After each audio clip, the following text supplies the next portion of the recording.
Good morning. There's no time like the present. This is the first of a very deliberate and purposeful series that I'm starting with you, uh, and it's the story of how Spirit came into my life, and so um,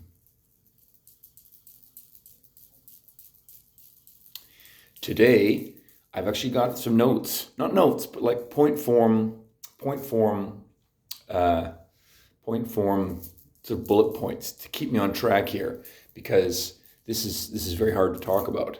And the structure of what I'm talking about, I learned in Carlos Castaneda, and in particular, The Power of Silence. And what amazes me about those books is, there's been so much controversy about him, and was it real? Was Don Juan real? Was the experience real? What was going on? What was he doing? And yet the knowledge that he gave me has changed my life fundamentally. I mean, truly, I've been a disciple of his system, to be honest, for decades of my life.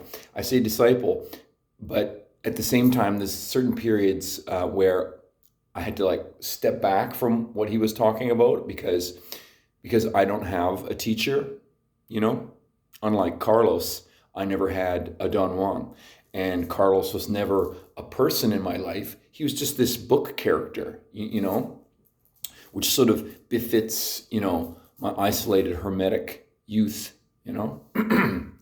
but nonetheless, the spine of my growth, the very spine of it, the golden thread leading through my life has always been the warrior's way, has always been, the Carlos Castaneda, Don Juan lineage, and the other people I've learned from have been individuals like J. Krishnamurti, Gandhi, and lately Sadhguru. What they have done is when I've reached points I've been stuck, unable to continue, their perspective has opened me up in new ways. When the metaphor of the indigenous North American shaman sorcerer, the metaphor of that lifestyle and that knowledge became a blockage for me, it has been Eastern mysticism which has helped loosen me up and propel me forward. Nonetheless, strangely and almost scarily, the ways that in The Power of Silence he talks about how spirit comes into someone's life, I mean, it definitely fit what happened to me. And that's what I'm trying to tell you right now, because it's true for me, And so today, I'm going to talk about the manifestations of the Spirit. And what you'll notice is probably going to be some repetitions from previous moments that have come here. I apologize for that. And yet, the healing journey that I've been condensing in the last 6 years since my final freeing in 2018 actually began a much, much longer time ago, because the healing has only been Spirit's presence in my life. That's what healing has been. Healing has been Spirit's presence in my life, which has slowly but surely helped me to heal all of the pain and the trauma-induced stuckness that I was trapped in. And when I was younger, as today will show, Spirit always manifested to me in this schizophrenic way, where there was this the dark, scared part, and then the tiny, secret, aware part, that was always soaking in, the beauty and the energy and the delight and the ecstasy. So, the first manifestation of the Spirit for me, truly, when something came into my life that I was not expecting. I mean, we could say death crisis of my mom. You can go further back, all these crises and traumas. Those I consider to be sort of pre-formative events. But the moment that Spirit came into my life for sure for the first time was in 1991. And a friend of mine, who I'm going to call semi-pro, brought the journey to Ixtlan into my life for my birthday, November 1st, 1970. But it was 1991. That was my birthday, but November 1st, 1991 is when he gave me Carlos Castaneda's Journey to Ixtlan. And he dedicated the book to me in a little writing on the inside of it long ago. I lost this book, lent it to someone, never got it back. He said, death as an advisor, eh? Like with a laugh, basically, because it was all kind of a funny joke for him. And it's funny because I look back now, and that's like, 33 years ago now. And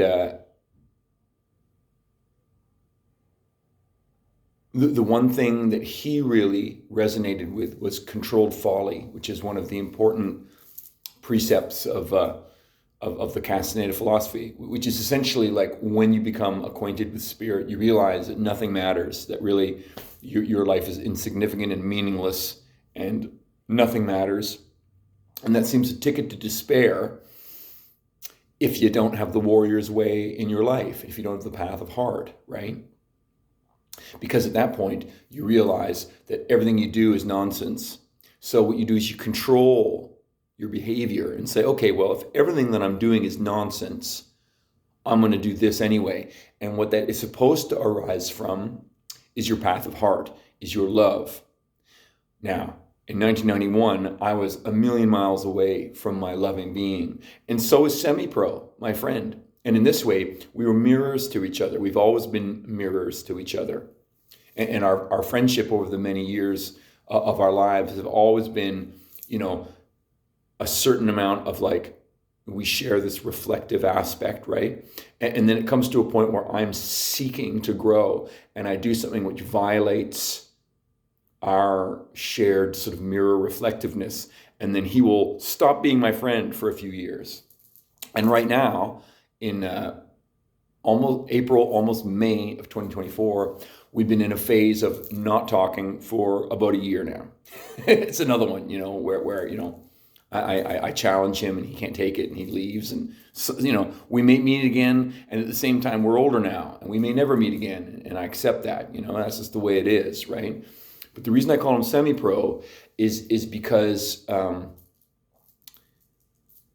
the way he followed his addictive process. And this is what I mean. He and I were total mirrors for each other. Of course, in 1991, I was only able to see it in others, not myself. My own narcissism made me a hypocrite. And so all through these years of the manifestations of the Spirit, it was always this schismatic manifestation, which is to say, the mirror images were always like dark and negative and misunderstood.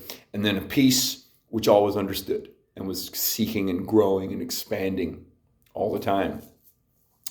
But with Semi-Pro, the thing about him is that he lived a wasteland, desolated life as well. He was also dislocated from his meaning within, just like me. And so both of us were like in the grips of addictive process and like, faulty, irrational thinking based on our broken emotional patterns, based on the traumas of what had happened to us when we were younger, and then how we coped with that. And then each of our lives became a kind of wasteland of pointless activity. Pointless because it never arose from true being. It always arose from just ideas, the ideas, the brokenness, and I always talk about the conditioned response, right? It always came from the conditioned response. And for him, he was always like, he should have been maybe a doctor of English or a doctor of philosophy. He was that intelligent and that expansive in his mind. He's very athletic. He was always really good playing sports, And as we got into our adult lives, he would pursue those aspects with a really unhealthy obsession, So he would only do something if he could think in his mind. He was like a professional, like he became a semi-professional bodybuilder. He became a semi-professional cyclist. He toward the later stage. You see, all of these manifestations for him. You see, they were all like.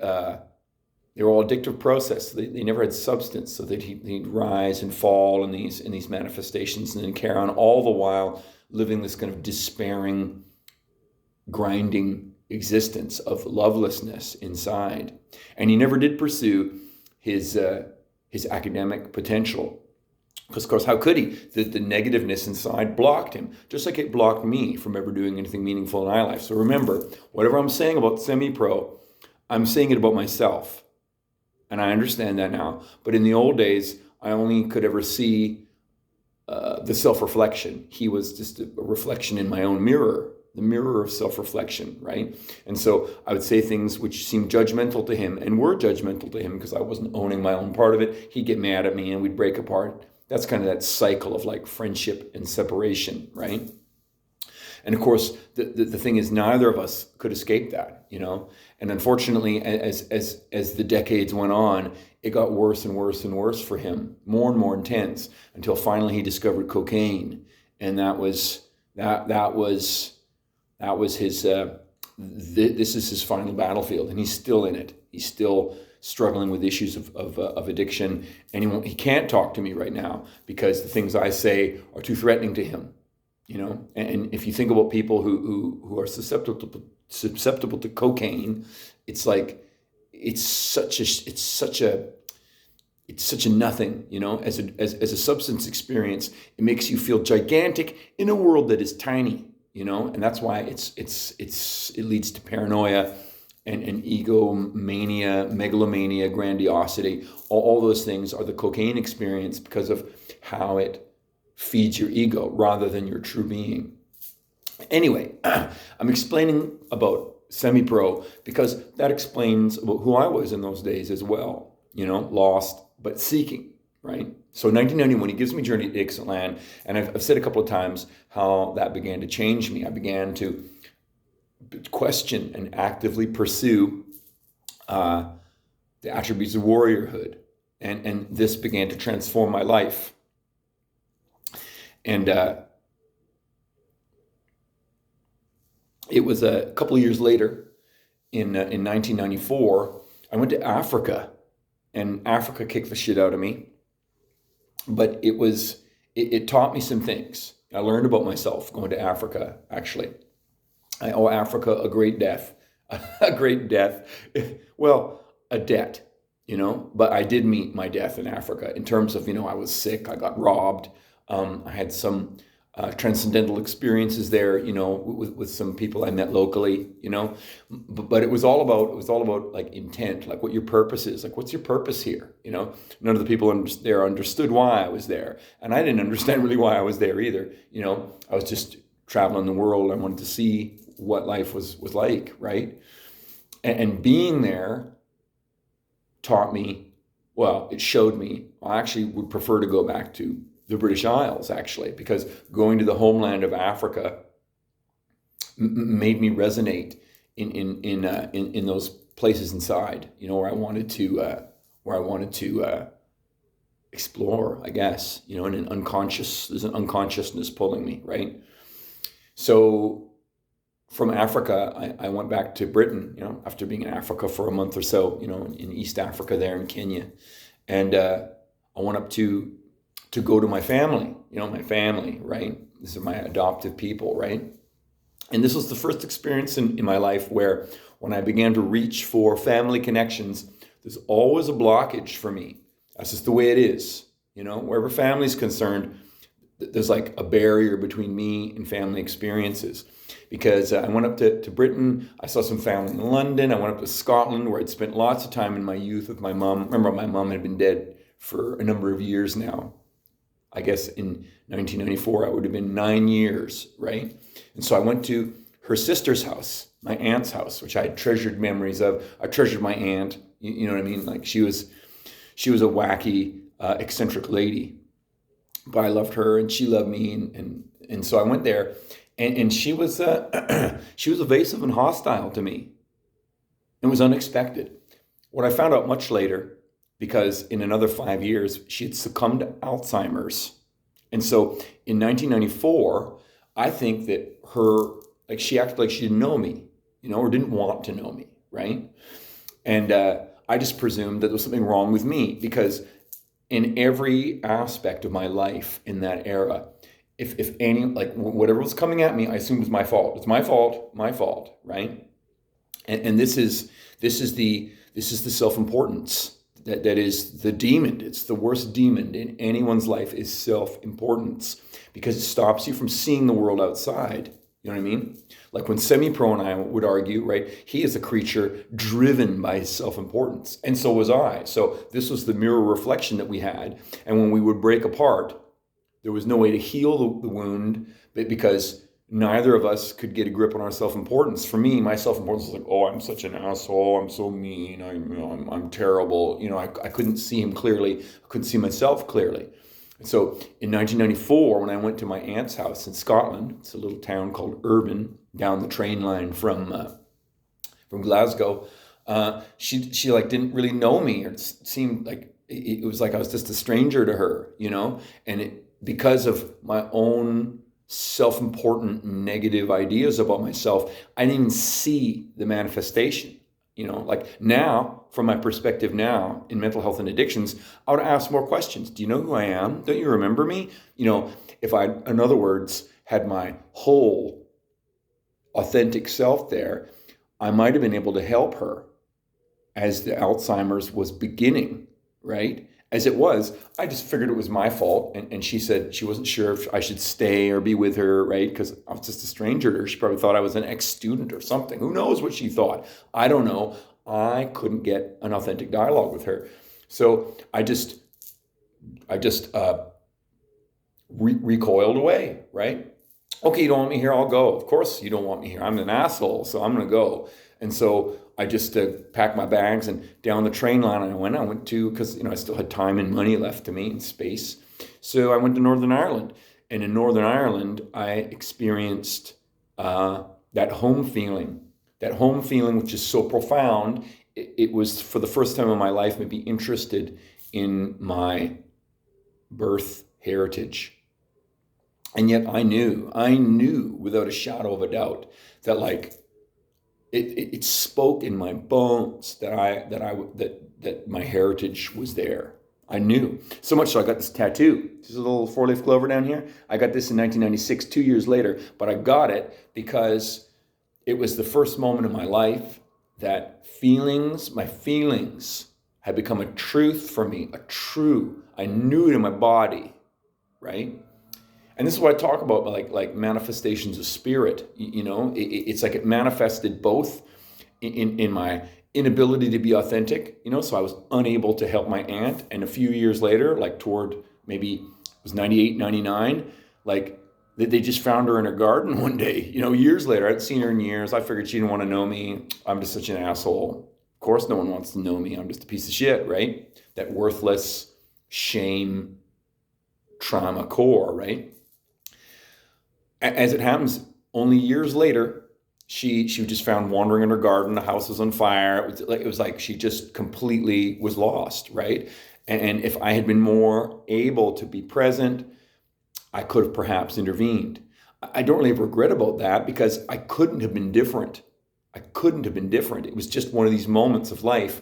And yet this is for me the spirit manifestation in that I was unable to be there for the family connection. But what I discovered instead was my own journey in Ireland, right? And I did discover later that my birth people are all basically like Irish, Welsh, Scots extraction, you know what I mean? And that my birth mother's people were from Northern Ireland. And so, just that place sings in me, So the thing is somehow those experiences moved me to the point where I was ready to go to school, okay? My dad was always pushing me to go to university, because, obviously he knew I was smart, but, he brutalized me without any conscious intent into being this broken person, but he was always wanting me to have a university education. He wanted me to succeed. He just didn't realize how badly, he'd fucked me up, how they'd fucked me up together, you know what I mean? And I was incapable of doing anything. I was a total waste of space because I was wasting my own space, not blaming them. I was now wasting my own space caught in this negativeness, right? So I came back in 1994, and at that time, the real decision that was on my mind was, okay, go to university, like my dad wants me to do, or go to film school in Vancouver, because I still have a very strong pull to artistic expression and storytelling.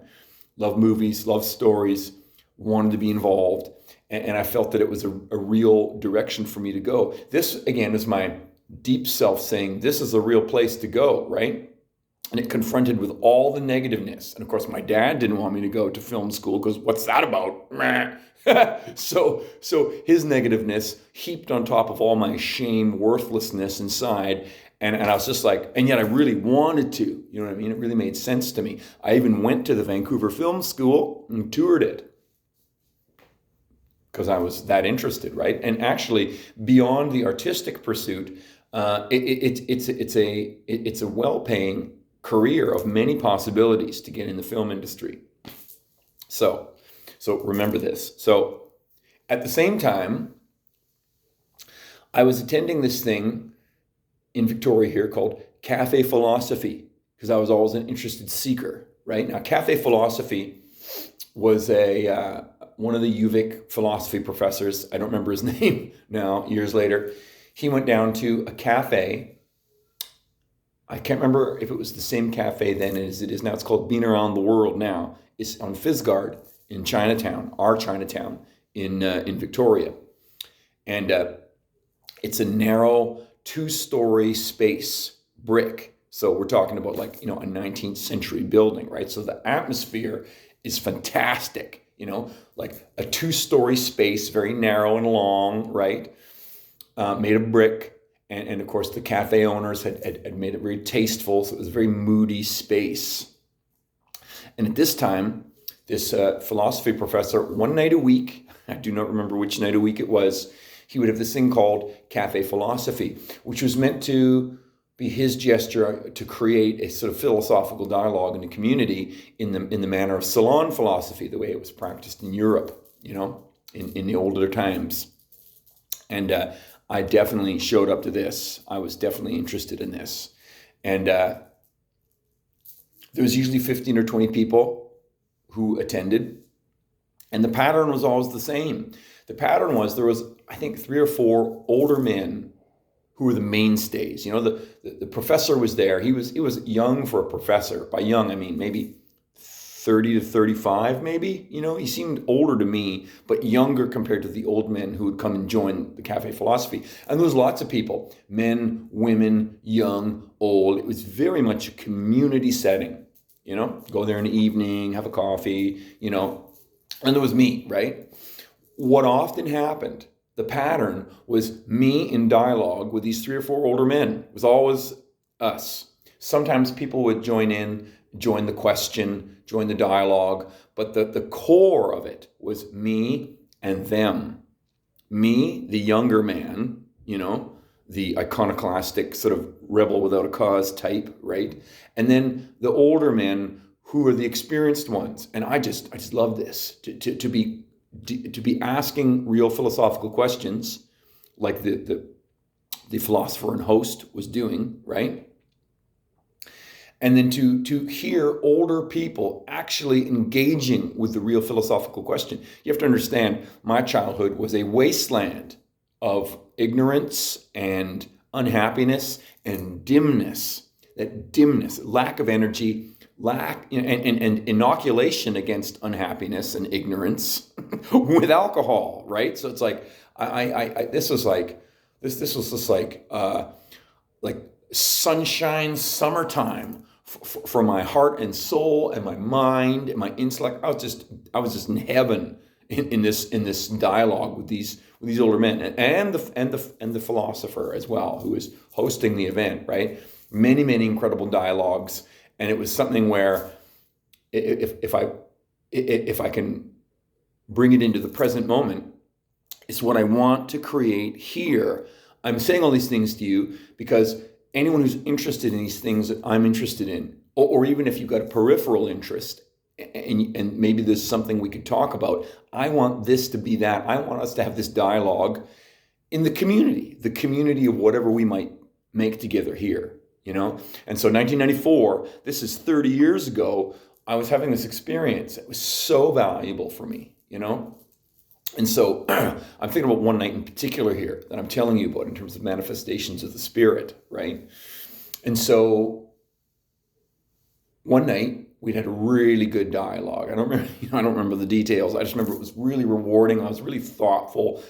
Everyone in the room, we're all left in that, you know, because all philosophical dialogue ends in impasse, right? Where it's like you talk it out, you work out your positions, then you just kind of think about it because you come to silence, right? And silence is where the knowledge is, right? And so I was in that silent, pondering place, right? People were milling out of the cafe. It was all over. So I got up to leave. And as I was walking towards the door, remember, it's a very long room, 2 stories high, brick with a long counter along one side. And I was walking towards the door, and in the corner, there's 2 ladies sitting. And they're gesturing to me to come over, right? Now, the main lady, it was like, you know, very, very bohemian, very artsy looking. I remember a beret. I remember like silver bangles and bracelets and gems and necklaces and earrings, like just... I remember a leopard skin like shawl or scarf. I remember scarves, you know. I remember lots of like red and burgundy and dark tones, like really artistic, really like put together, you know. An older lady, right? By older, I mean like at least in her mid-40s to my eye then, okay?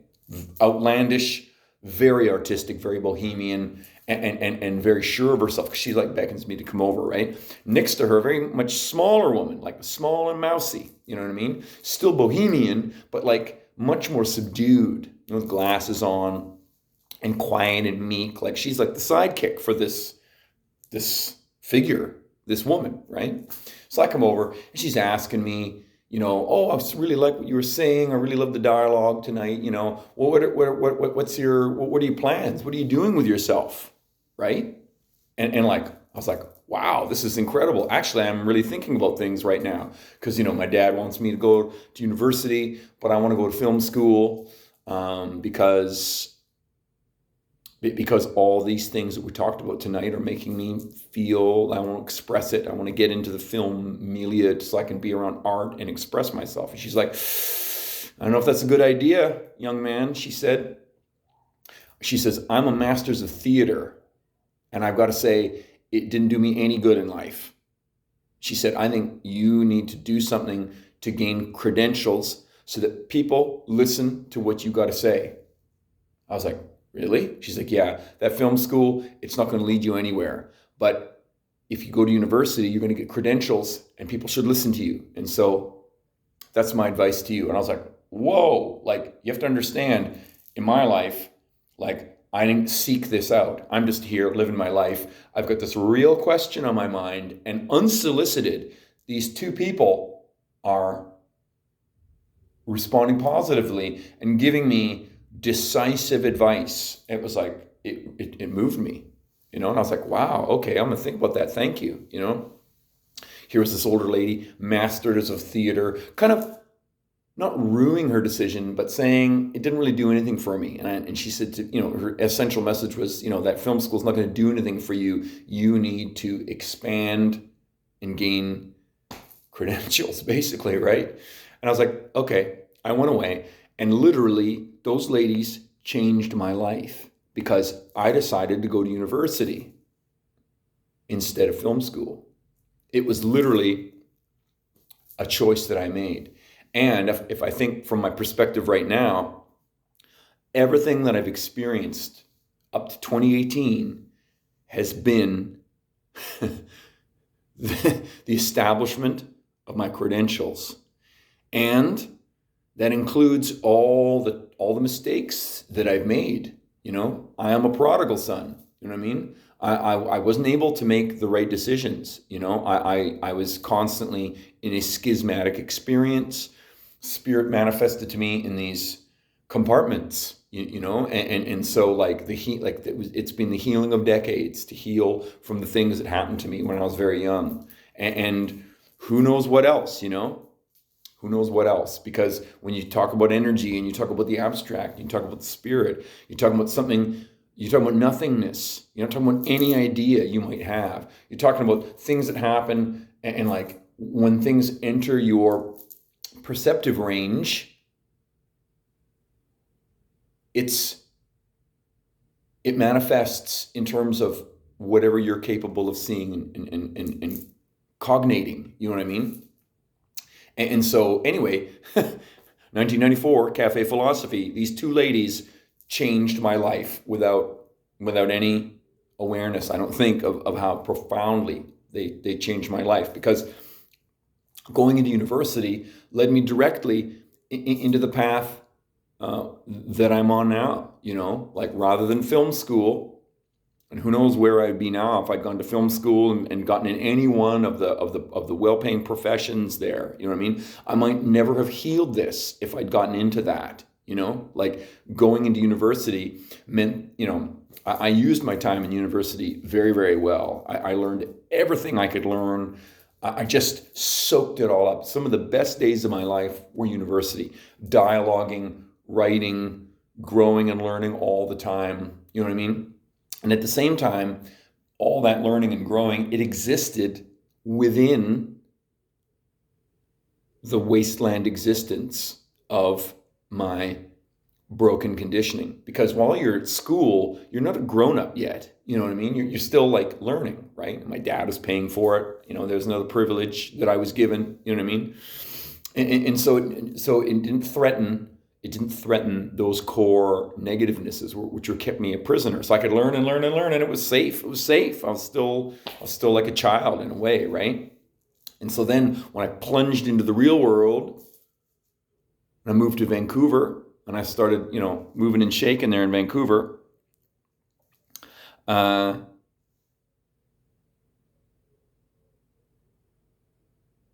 is when, as I say, late 20s and your 30s, life comes down on you. And at that point, your coping mechanisms, are going to start getting you into a serious issue. So these manifestations of the spirit, these pivotal moments in my life moved me away from my family upbringing, put me on a path of gaining credentials to speak to you. Now, like 30 years later, right? Decades later, decades of like suffering and hardship, but deep down, seeking, deep down, unbending intent to know myself, to know spirit, to be realized.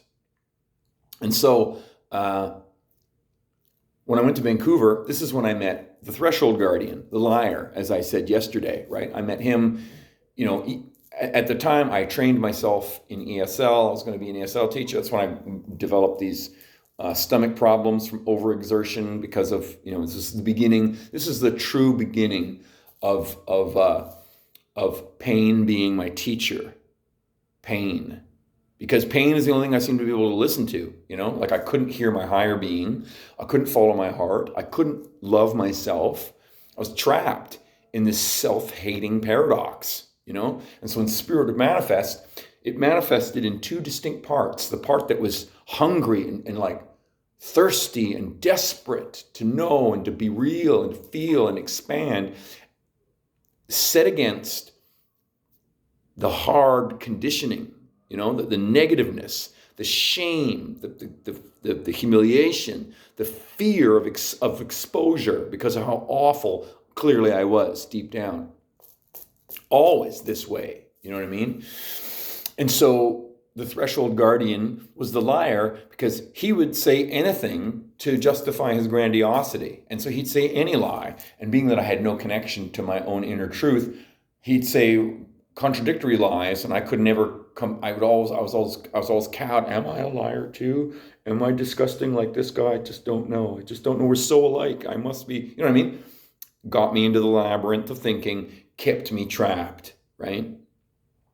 And in that state, that's when I got into the next phase of spiritual realization, which I'm going to talk about tomorrow in a separate talk. Because the next phase is called knock of the spirit. And that's when crazy things start happening for you, right? And I'm going to leave a little preface here for it, because I never understood the knock of the Spirit until I learned from Sadhguru lately about anahata. Okay? Anahata is this chakra. It's your heart chakra. Okay? And as you begin evolving and you come to anahata and you begin to have anahata expansion, it's called the unstruck sound. Anahata is when you start hearing things. And I started hearing things in 2000. And it freaked the shit out of me so badly, I did one of my big retreats in life. So the knock of the Spirit came first in 2000. But it was not until 2013 that I was able to respond properly. So the threshold for tomorrow is going to be the next manifestation of Spirit, which is the knock of the Spirit. Today it was manifestations of the Spirit. This is when things start coming into your life from outside of your process, that is coming from outside of your conditioned process and touching you in a place that maybe you're not sure about right now, right now being the moment when Spirit's manifesting. But you begin changing nonetheless, because this is what happens. You begin changing, but not enough.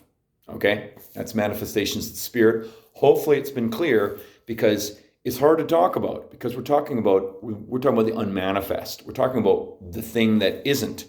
Everything that isn't. We're talking about the 99.999% of emptiness in every atom. We're talking about the 99% emptiness in cosmic space around us. We're talking about the tiny, tiny, infinitesimal speck that the world of life and light is, and the tiny speck in the speck that we are individually, And even so, the entire mind-blowing majesty and completeness of Spirit, of unmanifest, is in us. And it comes to us. It's with us all the time, whether we're aware of it or not.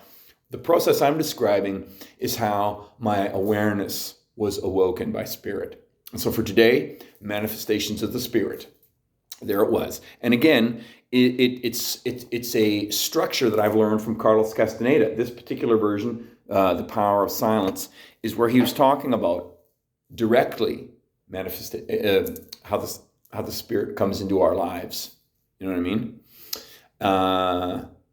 And that's what I got to say for today. Again, I'm saying this to you so you will talk to me. I want to talk to you. I want you to talk to me. I want us to have a dialogue. I want us to have a 21st century cafe philosophy right here on YouTube and create a community of insight where I'm not claiming I've got final knowledge. I've got an insight, which is an evolving process, loving, healing, evolving, dreaming, and I want to include you in it. So here's to hoping. Until tomorrow, be well and be aware. See you then.